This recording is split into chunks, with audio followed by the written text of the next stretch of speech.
There is something about video games. They have this amazing ability to envelop the mind and take us to some of the greatest and most wondrous of places. But at the same time, they can take us to a dark place. They'll break us down a little, make us uneasy, make us turn around wondering if we are being watched. It is this feeling of unnerving that I want to make a list on. Just those awesome, uneasy levels in games that have a great atmosphere but aren't actually that scary. You know what I'm talking about. Well, either way, let's get this underway. We got a lot to cover. Also, understand this is opinions, and the order doesn't hold any real significance. Aside from maybe 1 and 2, cause yeah, they're pretty much my favorite.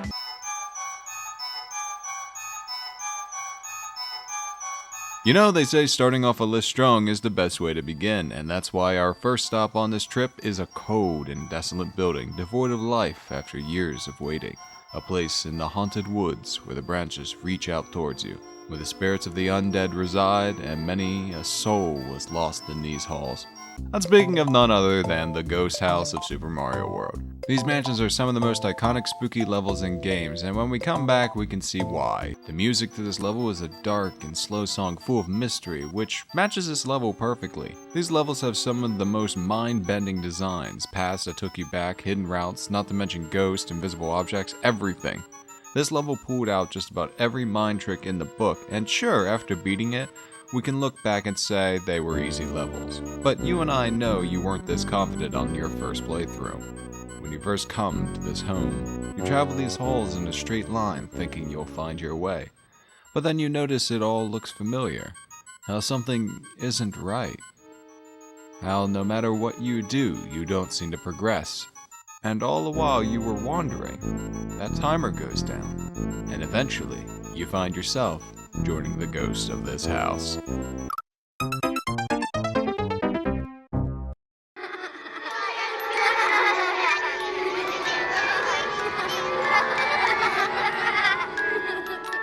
So seeing how I was way too serious for the first one, I say we take a step back and get a little fresh air with the number 9 spot. Ever play Simpsons Hit and Run? Yeah, me neither, but apparently Master J did, and he was kind enough to mention a memory of his childhood. You know, other than the crippling depression. Hit and Run is like Grand Theft Auto if it was one solid racetrack and nothing made sense. And thus not making sense, I'm speaking of Level 7. Oh my, such a spoopy title. This level is basically Springfield prepped for Halloween, but like over-prepped. See, the thing is, the level's aesthetics change so much in this level. Signs are changed, the people are now zombies, and there is literally a ghost boat rowing around town. In fact, everything has changed, and it's really funny, but really awesome. I can understand why he mentioned this one to me. The music is perfect for the level, and it feels like a real creepy level. But there's also the hidden reason that this got the number 9 spot. This is home of the RC car, my favorite in-game special vehicle. You get to drive around in a tiny RC car. It's amazing and so much fun, but yeah, Zombie Springfield wins the number 9 spot for me as of now. Also, while we're on the topic of racing,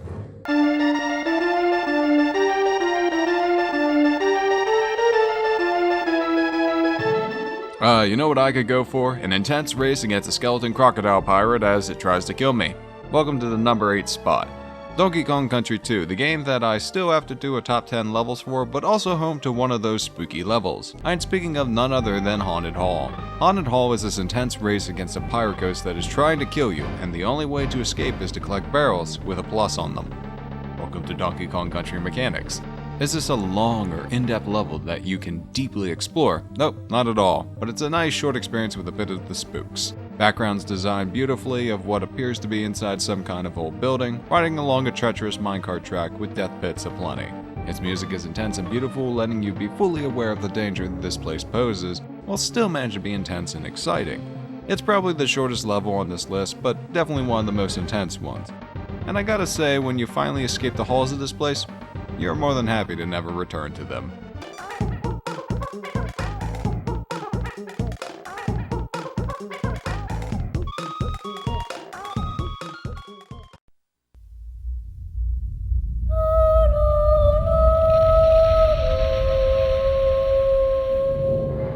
TimeSplitters, Future Perfect, Mansion of Madness. If you haven't guessed it already, Jay is influencing my list once again. Hey, what can I say? I appreciate the guy's opinion and help. Also, he may have poisoned me. So yeah, I gotta share something he likes as well. So what's there to say about Time Splitters? Guns, time travel. Did I mention the guns? And during this time travel, we come across the most sinister of levels, Mansion of Madness. It's dark, spooky, and well, a lot of zombies. Like, a lot. But it's not scary, you know? This is an odd feeling for a shooter. It doesn't take itself serious, and I can appreciate that, because I thought this was going to be too edgy for this list. But as I play through this level, I get a House of the Dead vibe, so yeah, sure, it's a bit construed, but the characters are lighthearted, and it's like a big joke that no one's in on. Here you go, big 7th place for you. Now fuck off. Classic Jay's mom right there.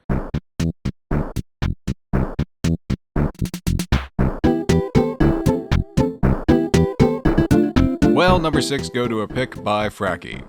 This guy. Who told me about the caves of the past from the Earthbound series. Apparently he's a big fan of this game and he tried to explain this level to me, but I just can't be asked. Thankfully he was willing to do some voice lines, meaning I don't have to do a thing. Love it already. Hey there, my name is Fracky. You probably don't know me, but if you do, you probably know me as the cringy voice actor who played the dog in Snow's Undertale video. And I've been told, definitely not against my own will, that I have to make a short segment about the Cave of the Past in Earthbound, because apparently Snow has such awful taste in games he will gladly sit through 6 Five Nights at Freddy's games, but won't touch one of the most celebrated and cherished RPGs ever made. Now Earthbound isn't exactly a creepy game. I mean, sure, it has a lot of creepy stuff in it. The cultists, the section where a ghost gouges out your eyeballs, the whole weird vagina cave before the final boss, but you know, I wouldn't call it a scary game. It's just a silly adventure between 4 kids, doing what kids do, eating fast food, going exploring, beating the crap out of dogs with baseball bats, all things we no doubt did in our childhood. Which is why I love the Cave of the Past so much. It's such a stark contrast from the rest of the game. Your souls are ripped out of your bodies,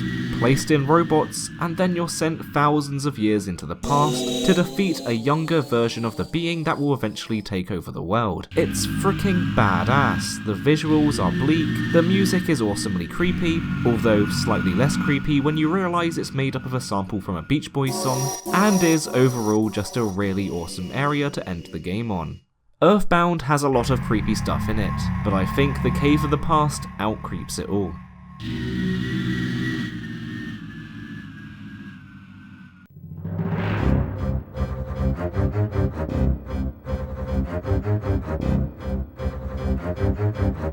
So, speaking of haunted areas, the next one on this list is the most foul-mouthed of them all. It's a dark place, bloody, gory, and yet still funny. Welcome to the 7th chapter of Conker's Bad Fur Day, Spooky. That is the actual title of this level. But what makes this level appear so high on the list? Well, having every horror game trope you could think of is a good place to start. See, the thing with Conker's is, it's all one big reference, and when my friend Dan and I played through this game, we were so happy to finally see this level. Mostly because we spent 8 hours prior speedrunning all the levels, but that's besides the point. When we got to this haunted mansion, there was this surprising feeling I got that could only be described as pure awe. I'm a sucker for a good mansion and good aesthetics, and this game did a great job. Running around in some ancient castle with a shotgun blowing away zombies. Sounds like a charming good time. But then flying around as a bat, taking peasants to drop them in a grinder, and just the usual multitude of this kind of craziness we've come to expect. It's not the most charming, actually it's quite bloody and gruesome, but plenty creepy to get a nice high spot on this list just for being so crazy. Plus, I really liked killing those zombies.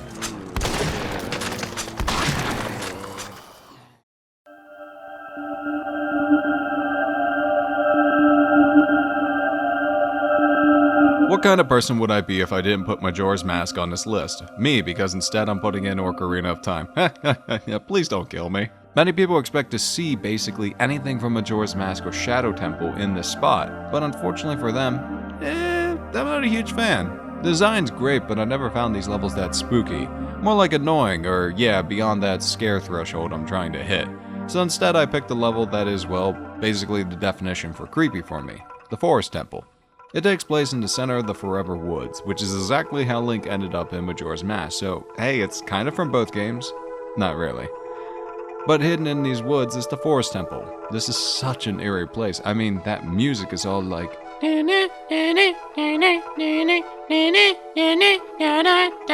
And yeah, it's just really spooky, not to mention ghosts and killer plants and Wallmaster, ooh. And a bunch of puzzles that aren't annoying at all. Now, see, the thing about woods is a feeling of being lost, and this level perfectly entraps this point, because I have no idea where the fuck I'm going half the time. But when you do finally beat it, man, do you feel accomplished. Plus a really sweet boss to take on, which is how it ended up in the 6th spot. Then the fairy bow. What can I say? I like me a good bow.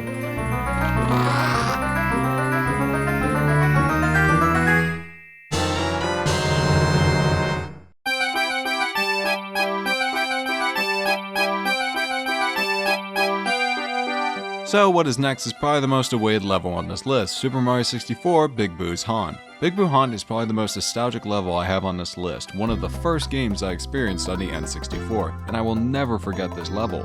Just entering and seeing that mansion, being awestruck with the size, the scale, the beauty, and then the next immediate thought being, nope, goodbye, heck, goodbye. But no, you're literally caged in here, there's no escaping now. The music is something we have come to expect from Koji Kondo, and he did a great job on it. Plus, I loved how you really had to think about the stars in this level. You had to put some thought into it. Yes, I'm nostalgic for this level, but it is really good. I mean, hidden doors, there's boos and coffins, and yeah, this level was amazingly scary for such a bubbly art style game.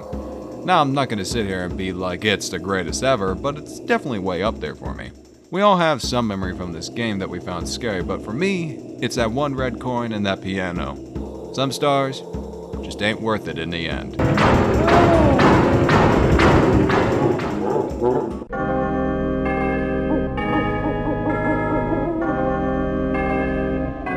Mad Monster Mansion. Yes, Banjo-Kazooie didn't win first.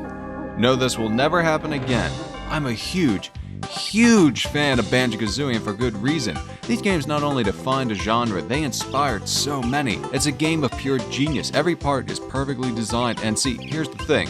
It's got Spooky down perfectly. And I'm not the only one who loves this level. Pretty much everyone does. But instead of me explaining, why don't I let Swanky have a swing at it? Mad Monster Mansion was interesting because it was spooky, but in a kid-friendly kind of way. What I loved most about it was the sense of atmosphere this level portrayed. It almost felt like you stumbled upon a small village of sorts, since there was a church, a shed, and a large mansion in the middle. Most of the time, this darkness and obscure lighting made the world so darn cool.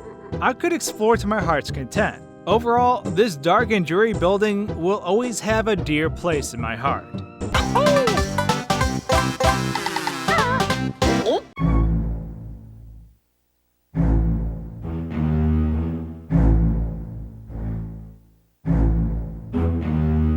I wonder how many people actually saw this coming. Luigi's Mansion is a game that was literally designed around this concept. Spooky, fun, and taking place in a giant mansion. A lot of mansions in this list. If you want to choose a chapter or specific door, I don't care, pick one. They're all equally amazing. I'll say the 3rd chapter because I love collecting Mario's items and that giant boo. There's something about it. You enter a room, it's dark, the music perfectly encompasses the feeling with the slow and deep bass, and it makes you nervous and you know something else is in there with you. But defeat all the ghosts and it lights up. The music even brights up with the light, making it just feel like a real goal was accomplished in each room. Plenty of ghosts to capture throughout, plenty of laughs to have, and so much treasure to steal. Plus, there was something really interesting about Luigi just humming the song in those dark hallways. I could talk about this game all day, but perhaps another time. But for me, this is the greatest spooky level in video games.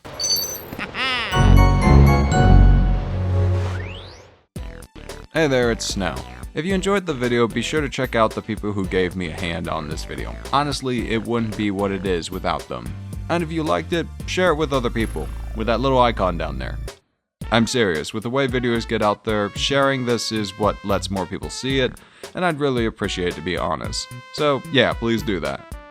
I hope you enjoyed and it didn't make you too angry with the order. And see you guys around. Cheerio.